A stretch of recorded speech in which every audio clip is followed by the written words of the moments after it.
So hello everyone, and Gemma is just reconnecting, and there she is, she's just come back to me. Welcome everyone to day 13. Day 13, who knew? And today I've got the lovely Jemma Gowland with me, ceramicist. Yesterday we obviously had Hildegard, and we had Caroline Fraser from Vancouver, and that was exciting. And today, so they were talking about photography and glass, and today we're going to be talking about ceramics, so a completely different medium. First of all, I'm going to show you, as we do every day, where you can find Jemma in the ART360 magazine. So I'm quickly going to share that up on the screen, as we do, and there we go, share. There we are. So, ART360 magazine, everyone's posting on the wall, I'm pleased to see. We've got some really interesting stuff coming up on the wall here. So yeah, lots of things. Oh, there's me. Richard Heaps came to visit us yesterday, the photographer who we interviewed on day 1. And he came to visit us yesterday, and his lovely stop marrying them off, partner, Eleanor, took that picture, so that was great. We met in the garden. So here's the ART360 magazine, and Jemma. Now, Jemma, where are you? Do you know what page you're on? I don't, but it's sort of in the first. There you are, 42. There we are. So, Gemma's contact details. Here is the email. So that's how you can contact Jemma, and there's her website, and you are on Instagram. So no Facebook, Jemma. I only just set up a Facebook literally yesterday, because I thought, actually, that was one of the things Molly said we had to do. So, very badly behaved. I got that post. So you've set up in the How to Sell Online guide, you read that and you thought, I need to sell, I better get on with that. What was that I was meant to be doing? Yes, so I did that. That yesterday. And you've got your website, so we'll just quickly show so people know when they arrive on your website that they're definitely in the right place. So there we are. So that's a piece that I particularly like, which is the Formative Years. I love this piece, and this is one of the pieces that I think you sent in on your submission, which I just yeah, absolutely brilliant. And this is quite new work compared to what we have known from you over the years. So let's bring you up there. So I'm going to hand over the floor to you, and we're going to do, general chat like we do about, your journey. I am obviously aware that your style has changed quite a bit over the last couple of years, because previous to this, when you were exhibiting with Pure, you were doing quite a lot of animals, and now this is quite a significant change in the style of work. So it'd be really interesting to hear your journey, where it all started, and then how that transition, how that happened. So yeah, I'm going to hand over the floor to you. There you go. So we can see your amazing studio behind you with all those. Yeah, I've tidied one corner of it. You wouldn't think so, but this is tidy. So where did it all start? Were you interested in art as a child? Did you go to museums? My parents both painters. Wow. Very, very arty family. And my sister is really good at painting, went to art school, but I always felt a bit more technical, so I ended up doing engineering design, so still on the design side, but doing the engineering product design years ago at South Bank. So that's really good. It was a good combination of the two things, and getting a lot of the technical things in with it as well, and working with lots of different materials. Did they do like a foundation in that, or was it just you just go straight in? No, it's just because it's quite theoretical, so it's just straight in. But it was in those days we had things called a sandwich, so you had to go and work in industry for a year, for the 3rd year, so it was a 4-year course. They still do that now, don't they? I think they call it something different, where you have to go and work in industry. Yeah, you can go to exciting places now. I had to go to Hastings. Hastings is quite exciting. It is quite exciting, yes. Quite exciting. Come from Battle is not exactly a change. No. So you grew up in Battle? Yes, Catsfield. Yeah. Oh, wow. My still there, and my cousin runs the farm shop next door to us. Yeah. Oh, right. So you still live in Catsfield now? No, I'm in Lamberhurst. No, my Okay. my sister lives there. Yeah. Okay, so they're very close to where I am now then. Yes, very. Yeah. Yeah, which is Yeah. why when you were doing the powder mills, you know, I think you had my whole family. I think I did. Yeah. I think we did have the Yeah. whole family at Yeah. times, didn't we? Yeah. Because they so they were very good painters and interested in art, my parents. So. Did they exhibit then? Were they exhibiting painters, your parents? Yes, yeah, my mother did a lot, but she ended up, they're both trained in graphic design. Right. So she was a graphic designer, but she did painting, and she sold paintings through the Battle Art Society, but further afield. And my father was an architectural model maker, so I used to help him as well, making architectural models, which is where I liked doing that, you know, working out technical drawings and things. Yeah. So that's why you kind of, the engineering was quite a thing for you then? Yes, I think so. I've always liked making things. Yeah. Taking things apart and not always being able to put them back together again. But you see, now I can call that art. And just rearrange them in a beautiful way. Whereas in the past, when we would have done that, we would have called that broken. Yes. Yes. But yeah, so you went and did the engineering, and what happened after that? Oh, I did, as people do, lots of strange things. I worked as a freelance designer, doing industrial design for a while. Eventually, when I had children, ended up teaching design and technology. So would work metal, plastics for about 20 years. Where did you teach? I started at Uplands in Wadhurst, and latterly I was at Beechwood in Tunbridge Wells. So all around this area still? Yeah. We moved back. Here I was in Surrey. We moved back to be closer to the family. We had children, so yeah, local girl. And you moved. So you did the teaching of technology, and you're saying, and all different materials. What led you? Were you doing ceramics then yourself as like a sideline, or was that... No, I had to do a little club for the children, so I did pottery, you know, for the children, and I did an evening class at Tunbridge Wells, because I was part-time. Actually, it wasn't an evening class, it was a day class with Jane Bridger, who's still a wonderful I love Jane Bridger's work. Yes, exactly. And I just got hooked. And my elder daughter, I mean, her work is amazing. She did ceramics as well with Celia Allen, so we ended up getting both of us very enthusiastic, and it just became something I really enjoyed. It wasn't actually the be all and end all at the time. It was more sculpture. I was doing more mixed media, wire and metal, as well as ceramics really for a while. But the ceramics sort of took over because it's so versatile. Yeah, because Celia's very into all the animals, isn't she? So she's very well known for her pigs and her leaping hares and rhinoceros and such like. But Jane is much more about the vessel, isn't she? Yes, she's a potter. She's a potter. Yeah. Yes, so I ended up. I've done a lot of events with Jane actually through the years, and we're both part of the Kent Potters, which is has been brilliant. So I do a lot of exhibitions with them. You started doing the animals though, because that's what we saw when you were showing at. We were just laughing just before we came on screen, weren't we, about the dodo gate? Go and make another one, Gemma. Quick! Somebody else wants a dodo. We can get it yet. Dodo gate. It became a thing. It's like these dodos were literally selling like hot cakes. I know, and they were big as well. I mean, they were huge. I've got the magazine. So that was in 2017, and that was people can't see it. I'm going to bring that up I'm just going to share the screen with you a moment so people can see the dodo. So this is the dodo that Jemma was doing. Yeah. And we had pelican as well, which we also sold, didn't we? Yeah.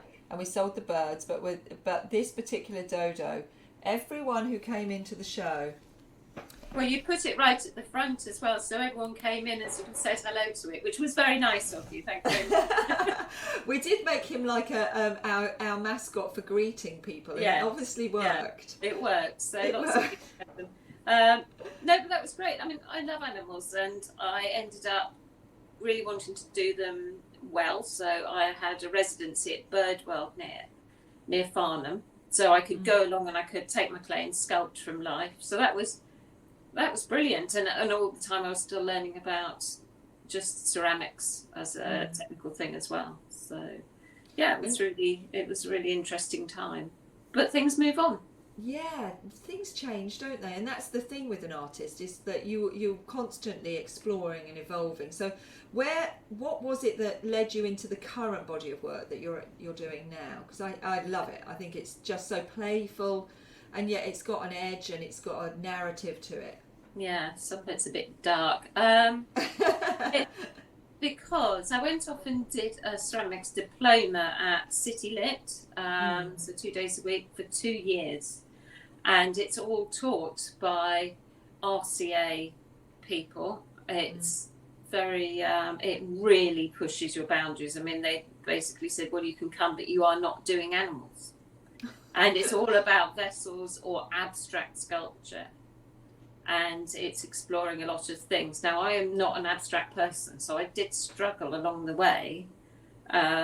And I kind of came to a compromise with myself that, okay, it's not animals, because what they mean is it's got to be something that means something to me personally. You're meant to be producing something that's much more of, gives you an emotional response. And well, people do get emotional about the dodos. No, not in the right way. There's no dark side to a dodo. There's no dark side to a dodo. So it was very interesting, and then when you explore into something like that, it takes a hold, and it won't let me go. I feel I've just got to do this. There isn't anything else I can do at the moment until I've worked it out. And you've finished the course, have you now? Yes, yeah, no, that was that finished about over a year ago. Yeah, a year and a month. Wow. And lots of people talk about City Lit. How did you find it? Lots of people talk very, very complimentary terms about City Lit. They're really the best tutors they can possibly get. So this course that I was on, and it's like art school for adults, really. So not everybody's of a certain age. Actually, the youngest was 27, but the oldest was 70. So it's a big range, but there are only 16 people on the course. So you've got tutors there all the time. And it's really full on. So about the same amount of teaching. My daughter was at St Martin's at the same time, and I had more teaching hours than she did. Wow. So I couldn't praise it highly enough. And the level of the teachers in the ceramics world, they are all people who are very well known. So, and they're all very different. So amongst all of them, you find somebody who's going to chime with you. But they don't take any prisoners. There's no way that you can just sit back and say, oh, I'm just going to make some bowls then. They really need you to go, well, you've got to do the very, very best bowls you could possibly do then. And that idea of this child form, where did that come quite quickly? It started off with babies, yes. Yes, it did. I've always been a bit annoyed by how it is to be female and how other people are to be female. And when you see, even more so now, and you see the younger generations, and they're still having to be in pink or having to be the ones who are looking after other people. I find it intensely annoying. But obviously I've looked on the other side as well, because having come from the engineering design, product design side, I mean, I was the only girl who graduated my year. So I've always been a bit looking from another direction. I didn't find it hard to do that. But yeah, it became that. And obviously I'm a mum with 2 daughters, and I am one of 3 sisters, and I'm a daughter myself. So it's just, I'm at an interesting age. I think the angle of looking is both down to the niece's children and up to see how my mum copes now at 82. So it started off with that kind of awareness of those perspectives and that struggle. Yeah. And it started off as babies. So how did it evolve from there? I think I went over the top to start with. The babies are quite scary.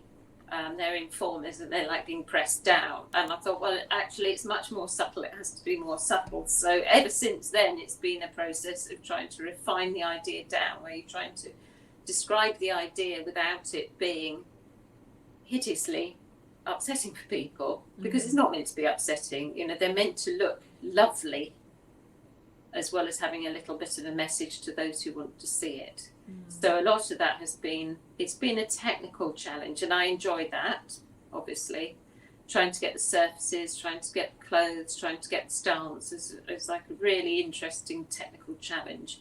But also, actually, even though I've done animals and I could, do animals and do figurative work, it's quite challenging to do children. Children are really hard compared to adults. They don't have the same structure that you can easily pick out the bone structure, for instance, and their proportions change enormously. So I like that. Until you've got the hang of it, then that gives you an awful lot to keep working with for the next decade. So how do you start then?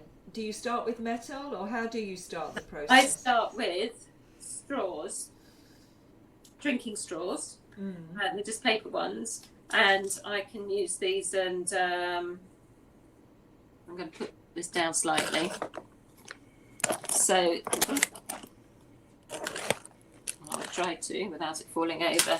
So that if you put it together with some masking tape, and you'll see on my table here, I've got the proportions of different ages laid out. Whoops. Proportions of different ages are laid out on the table. So I can make myself my little framework out of the drinking straws, and then I build up the clay basically around that, so that I can. I'm holding this thing up with kiln bricks. It's obviously not working. There we are. Because if you've got something like a baby, you've got really different proportions. You've obviously got one head. Is going to go. You've got 3 heads altogether, basically 2 heads into the body, to get the proportions of a baby. But as they get a little bit older, their proportions are changing. Yeah. So it does help me that if I'm using something like straws, I can measure it off.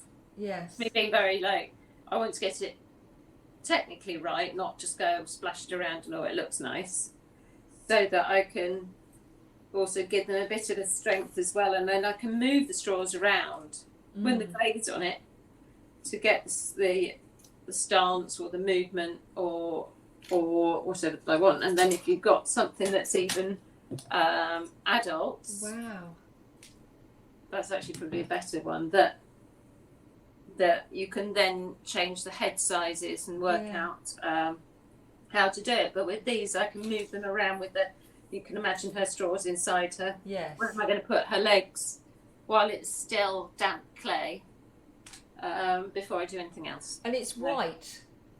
So is that a particular type of clay, that white? This very white is bone china. Right. Bone china is, as opposed to the porcelain. Porcelain is a bit more creamy. Bone china is very white, but it's more brittle, so it's harder to work with. And it needs a bit of a structure. So how long do you have to, if you're going to make something like the more adult one with the 2 figures at the side, how long have you got to be able to make it? Can you keep it quite wet while I keep it covered with plastic for probably a day. I'm sorry to say. That's all right. Kiln bricks holding this up. It's very technical, isn't it? It's really The kiln bricks are being very annoying, but we'll get it there. I shouldn't have taken them away to actually build a kiln. No, there we are. That's perfect. Yeah. Perfect. Yeah, so I've got a day that I normally do the main thing, but I've never go away and then just go, that's that. Like, you always come back and you see it again the next day and you think, oh, that's not the way. I think that's the same with anything. Yeah. That with anything creative, it's always good to have a fresh eye the next day before you actually decide on anything. But also because I'm doing these layers of porcelain or bone china, and I'm doing layers of glaze underneath, and I'm doing the mask, I'm doing clothes. There's so many different processes that it actually takes about 2 weeks. So the clothes, they look like it looks like paper thin. It is paper thin. I make tiny clothes. So do you like roll out the clay and make the tiny clothes? No, make it out of fabric, and I have slips, so running clay. Yeah. But I've had to refine. That sounds really easy, and if people just do that, it'll all fall off and go crumbly. So there's some secrets in it as well to keep them, like the porcelain. I've had to lower the firing temperature of it so that it works, and I can do some other layers. But yeah, it is very fragile though after, so it can be difficult. So so you fire them? Yeah. So you do all of these processes and then you fire them, and they still then very, very fragile? Some of the edges of the dresses, like this bone china, is more brittle, so that is still fragile. But then again, you're not going to be doing anything with it, so it's fine. The porcelain ones, they do get harder. That's actually fairly tough. Yes. So yeah, so it depends on the piece really. And every piece is a new piece. Yeah, and because you're in this journey still of exploring this subject of the female. Lots of it. There's still experimentations. There's constant tests, materials tests. Pot clays have been really good to me. So I won a thing with them in the summer, so I'm able to get some slightly cheaper clay, and they also sent me lots of samples and things, so I was able to decide exactly what clay works best, because it does change things a lot, the types of clay that you use. Yeah. And then do you glaze them, or because they all seem to be white? Is that's a decision? That's because the surface is porcelain or bone china to go with the dress. Yeah. It's really just because I think that makes them look more fragile. I could colour them, and then they would look more like dolls. And I've done some like that, and some of the babies are coloured. But no, it's just about being monochrome, really, and matching in with the masks. And the masks are cast, are they?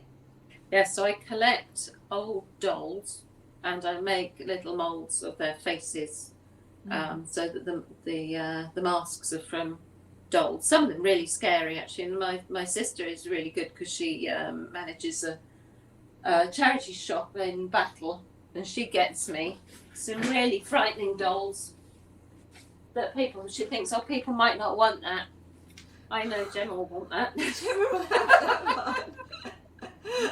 I'm going to be walking past these charity shops in Battle with a whole new kind of perception of what's going on in there. I know. It's all artwork, Battle. I haven't got any dolls, sadly, to take in, otherwise I would. Which charity shop is she in? Demelza. She's in Demelza. Yes. I need to go through the loft now, see if I can see what happens. And I'll say, did you get my doll? I could just bring it straight to you. It'd probably be easier, wouldn't it? They have nice dolls too that obviously go to children. I'm only going to say the ones that are really frightening. You just get the frightening ones. I get the frightening ones, or ones that have got one eye that won't open. Or if they're nice ones, I will carefully just do their face, and then they go to my niece's little daughters. Oh. So have you been exhibiting this work, this new body of work? Yes, so I've got a couple of galleries. I mean, obviously all the events were closed down, which was annoying because there were quite a few biggish ones I should have been doing March, 1 week before they had to cancel Ceramic Art London. But I've got things in Watson's Gallery in Edinburgh and in Beverley Gallery in Worcester, weirdly. And I did have some things down at Omega in St Leonard's for a while, because she used to have my animal work tested. But otherwise, no, I've just done Pop Fest in the park in Penrith. So that was their first outing since last November. And how did that go? That was really good. I mean, it was amazing. Amazing how people turned out utterly freezing, wet, muddy, and yet people came out to look at ceramics in some markings. So that's great. And what do people say when they see the pieces? Do they have do they bring a narrative to them when you're sitting I think there? A lot of people, it's not everyone's cup of tea, but if people do like them, they either say, well, that's lovely but unsettling. That's what I'm sort of aiming for, I suppose. Yeah. People often tell me their stories, why they like a certain thing. And you know, the titles of things might lead them to talk about it. So it's actually really interesting to do an event and be there in person, because you hear what it is, but there's some experience that, or some history that sometimes they bring out of people, or that's like me and my sisters, or that's like when I was, you know, naughty and had to sit in the corner, or that's when I was having to wear something that was too big for me, and people do remember, and it's actually been quite, it's been really good to see that. Yeah, they're our childhood memories, aren't they? They are. Yes. Of, like, I remember my mum always making me immensely interested in childhood memories, and one of the reasons I set up Facebook is that I'm going to be asking people about childhood memories. Sorry, blokes, it's only going to be the girls, but yeah. I suppose the boys can give you their memories anyway. We won't cast them aside, but they just won't appear. But they won't appear in a ceramic. Well, for this particular project that I'm going to start now, but yeah, memories are always interesting and useful. Yeah. So yeah, I think, you know, when I look at your work, it always brings back memories. I was saying to you before we came on about that particular piece with the lacing, really brought back a really strong memory for me of my mum used to make me dresses with smocking. Oh yes. And they were always very flowery, and I just would always be made to put this dress on, and then I would go and climb a tree. I was so upset about being made to wear these dresses with smocking on. That is exactly what I want to hear, Lesley. I'll get you to record that one. I'll record that one for you. Yeah. I remember my mum made me this dress, and I mean, I'm blonde. I did not wear yellow well as a child, and she would always insist on making these yellow smock dresses. So I remember wearing this smock dress and climbing a tree, and then seeing her coming home, walking up the road towards me, and I just hid in this tree. And as I tried to subtly get out of the tree, the dress you just could hear this dress just ripping. Oh. And I was like, oh no. Not only is she going to know that I was up the tree, but now the dress is Did you get in trouble? Do you remember it because you got in trouble? I don't have enough of a memory of it to know what she said to me, but I do remember I then had an overtop to go with the dress. So she was obviously like, okay, we're going to have to layer another dress on top of this one that but had you didn't go as far as, well, just wear jeans then? No, jeans weren't a thing. And I never got the option to wear jeans, which was really sad. But yeah, that particular, I'm going to share your website now, because you know, then people can see some more of the pieces. Let's just pull that up. I think I kept that one as that one. So it's this particular. Let me put this up as the main focus, and we can chat through a couple of the pieces. So this is the one that made me think. That made me think about that memory, because I can remember just coming down off the tree and holding the dress at the back like that. She wouldn't tell. She wouldn't find out. Let's hope she never finds out. She's going to know now, isn't she? I was going to say, doesn't she? You can hear this. She lives with me. She's going to know now. It's all over. So yeah, I love that piece, and that's in a series that you've called Formative Years. Yes. So talk to us about some of these. You've got this one here. She's holding.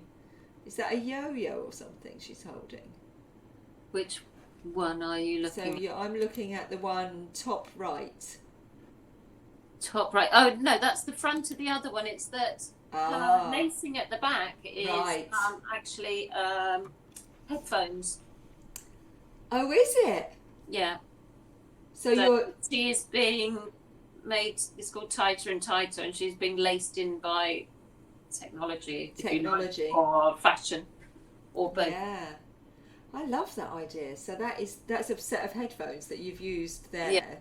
Yeah, so lots of things get used, and I use bits of jewellery, and I have fired electrical bits from phones into pieces as well, and that's quite interesting because they all burn out and make an interesting effect. Nobody would know it was from the parts of the phone, but I do, and I quite enjoy that. Yeah. It's the destruction.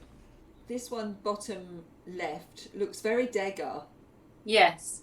Well, Degas obviously was quite influential because of the way his dancer is dressed, and about it being all about the pose. Absolutely. So, it obviously all of it owes a fair amount to the Degas. Yeah. From a starting point. Yeah. So he was an influence. Yes. Yeah. Are there any other significant influences on you? There are, but they don't tend to be actual figurative artists. I mean, obviously, my own parents were painters, and my aunt, so there was always art around. I like the painter Andrew Wyeth, American painter, and in fact, I did the Christine. He has a very famous one called Christina's World, which again gives you a figure that's very desolate and in an open space. So yeah, a lot of the American painters that was around a lot when I was at home, and Norman Rockwell, so more of the illustrator rather than the painters. But in ceramic terms, most of the people I particularly like are more the abstract or the vessels, just because I don't do that myself, and I really admire people who do. Have there been any significant people who have actually inspired you on this journey, not necessarily as from what their work is like, but like as a mentor or as a supporter? Yeah, well, I'm going to go back to Jane Bridger, who's always there if I need her, and for technical support. For the course I was on, I mean, I was so lucky. It was just a marvellous cohort, and we're all still really good friends, and we've supported each other. We've done events together. And also, I think several of your people know Jane Sarr, who's down in Hastings, who's a ceramicist, and she's moved from doing throwing into doing abstract landscape type work. But the way she's able to think through things, I've done some open studios with her. She's been a really lovely sounding board. She always comes out with the right ideas, or it's just there. So isn't it amazing? If it's out, go for a walk with someone who understands the medium. I think is she's been really good. Yeah. It's really important, isn't it? That kind of cohort of people that you train with. So like you said, those fellow students, I know I've got groups of people like that in my life where I did my masters and where I did my NLP training, and we'd meet infrequently, but they're just a great sounding board. Never underestimate the benefit of a cohort that you train with. But they know where you're coming from and what sort of things you're aiming for, but also the other groups. I think groups are really important. So the Ken Potters have been really good because it gives you, this is what you said once when I went to one of your talks about find your tribe. So finding the tribe can be people like the Ken Potters. They're not all going to do the same work or be necessarily your best friends, but they're people who really understand, and you feel you can slot in and you know your place within that. So other ones like that, I've always liked joining things like that, like chalk as well. That was really good for a while. Yeah, you were part. So Chalk Gallery, for anyone who doesn't know, is It's in Lewis, yeah. Yeah, it's in Lewis, and it's a cooperative, a bit like Art Spring. We mentioned Art Spring yesterday Yeah. because Caroline and Hildegard both have a connection with Art Spring, and it's a artist cooperative that you all kind of work together, don't you, towards a Yes, common and everyone goal. divides up the job. So I was in that quite some time ago now with my animals, but it's a wonderful learning thing because you learn about how to all the different jobs of running a gallery, and obviously get to know the people. And I did another similar thing called Clay, which was just for ceramics in London, in Camden, the year before that as well. So yeah, I think they're great learning. They're great territories for learning, aren't they? Yeah, and you get, as you say, you get a tribe. Yeah. They come with a tribe. I don't think you can underestimate the benefit of a tribe, and not every tribe is right for everyone. And also, you can grow out of a tribe. You can grow into it, and you can grow out of it. So it's always good to be kind of like, aware of that. Yes, exactly. But also, I think that for any artists who are, I mean, I do this full time, so I'm not out teaching anymore, and it can be quite isolating. So it is quite good to go, right, okay, now I've got 10 potters that I've got to do something for. I've got another group I've got to do. So. Yes, my kiln is at home, it's behind me, and it's a Kitek, big electric, but I've also, in fact, I had to switch it off. I just built myself a gas downdraft just on the outside here, because I had some spare bricks. But it was making such a noise, like some rocket going off, and I had to turn it off so that you could hear me. That's the thing with kilns, isn't it? Is that, is it a square kiln or a round one? When I've got it, the electric is round, the one outside is square, and it's because I wanted a front loader, because you can imagine putting some of these in if you've got to go down inside a kiln. So I've built myself some frames that lift them up and down. But I wanted a front loader, and I had a load of bricks, so basically I just built it. Yeah. Built it yourself. And you were saying you play around with the temperatures of the kiln, so how does that work? Yeah, it's quite difficult because, for instance, porcelain is meant to be 1300 degrees, but the actual clay body that I use for the frame is 1280. So if you get it too high, then their legs and things start to deform. So I've had to bring down the firing temperature of the porcelain by addition of different chemicals. But also to get different effects, it can be 5 degrees difference whether it works or not. So it's still tricky, and I wish I was someone who was really methodical and did the test and then always did what the test was, instead of going, oh, I'm going to try that now, because I do that, and then I think, what did I do that for? Yes, because of the kiln gods. If you go in there, yes, the kiln gods don't like that. They want you to test it. Yeah, they're like the technical gods that I have to deal with. The kiln gods are. Yeah. I think they're in the same tribe. Yes, I think they probably are. Yeah. They're in cahoots somehow. They're in cahoots, the kiln gods and the tech gods, because some days they just don't. They're like, no, we're not playing today. No. We're not going to let you do it. So we've got some questions. Let's have a look at the questions that we've got. So we've got, what is the name of the college and where is it? So we were talking about City Lit, weren't we? City Lit, and it's at the end of the Strand, edge of Covent Garden, Open. And look them up. I think most of their stuff is online. Yeah. How did you come across City Lit then? Did someone recommend it, or?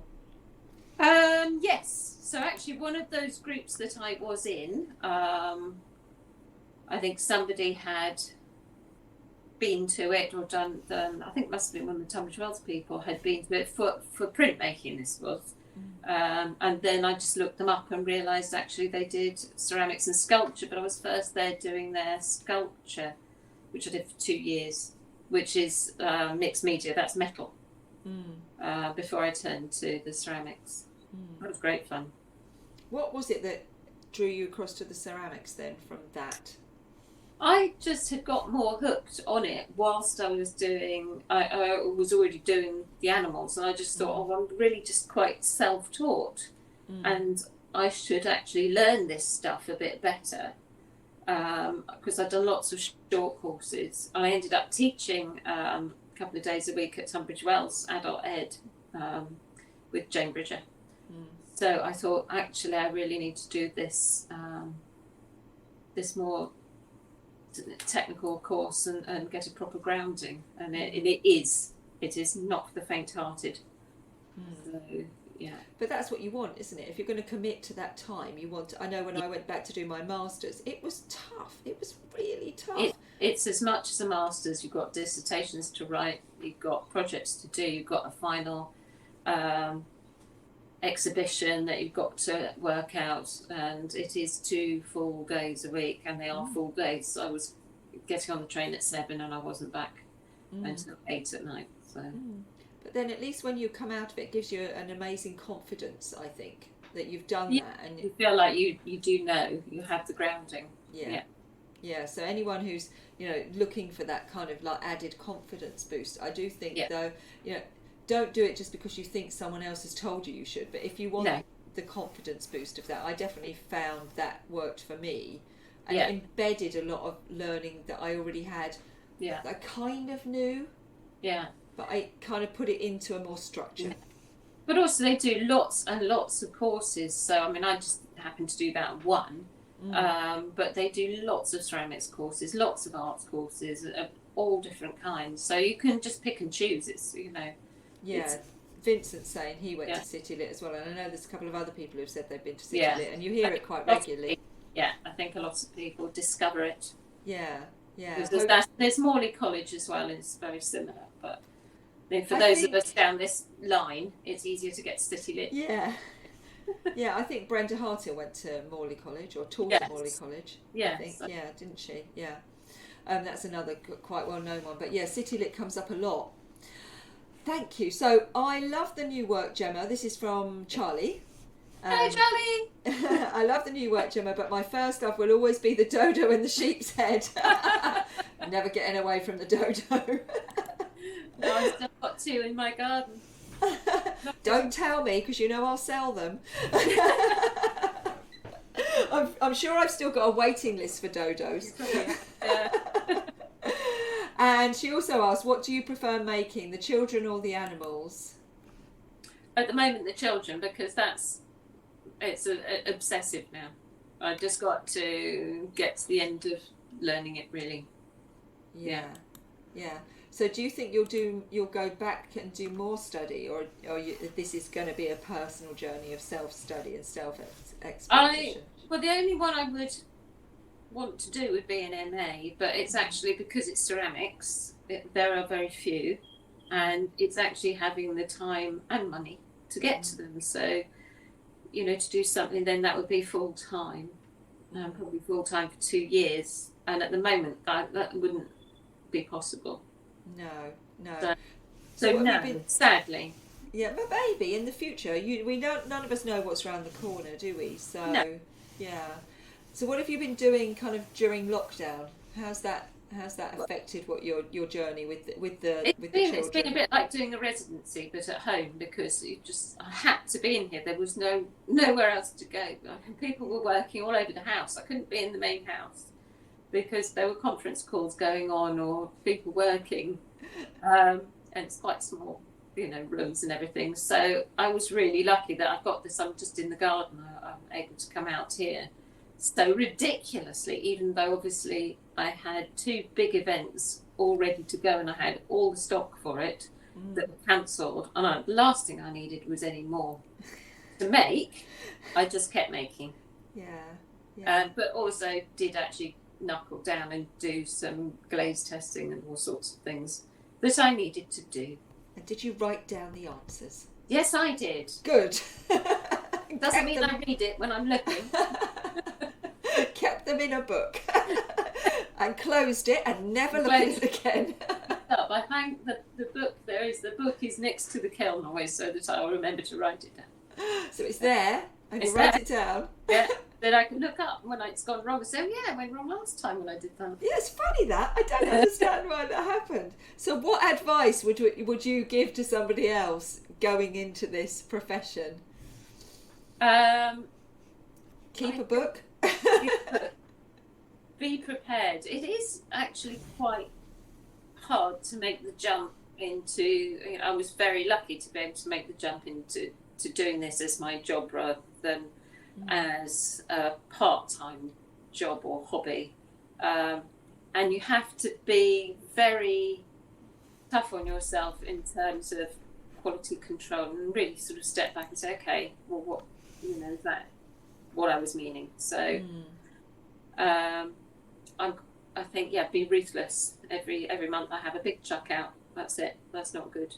And there it goes. But yeah. Be honest and true. Yeah, it's a hard one to do now though. Yeah. Yeah, I'm sure. Especially as this work that you're doing now is very heartfelt. It is, and it's all a bit niche. So I think it's marvelous. As I say, I think it really makes me respond with quite a lot of emotion to what you're doing, because it just really does evoke those memories of childhood. So I love the fact that you're going to set up a Facebook page and get some of those memories and let that. Yeah. So yeah, everyone look out for the Facebook page and share your memories with Jemma, because I think then we'll see the work and how that evolves and how that comes out. Yeah. Exciting. So thank you so much. Thank you. Oh, you've shared so much with us. I'll come back up briefly on screen with you. Hang on a second. You don't just want me. There we go. Don't just want me. So thank you so much, Jemma. That's been absolutely brilliant. And I feel I just know so much and more about that journey that you're going on now. I was very upset when the dodo stopped. But now I'm loving the children, so that's brilliant. I can't wait to see how that evolves and where that journey takes you. And I'll definitely be sharing my memory on your Facebook page. Thank you. Oh, you're welcome. So thank you, everyone. You can contact Jemma, as she said. Details are in the ART360 magazine, and it's at the bottom of the page here. If anyone's watching this on catch up, then just go to the Pure website and it's on the read page. And then hopefully see you in some real life exhibitions as they start to happen in the fullness of time. Till 2021, let's.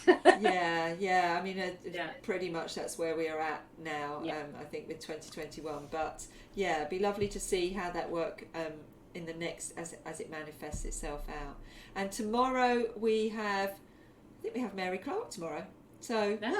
Ceramicist. There you go. Ceramicist. Animals. Yeah, animals. Yeah. Maybe I can get her to make a dodo. Yes, she would. She'd do a beautiful one. Yeah. So thank you so much. Thank you everyone for joining us today. And we'll see you all tomorrow. And thank you, Jemma, very much. Bye. Thank you. Bye.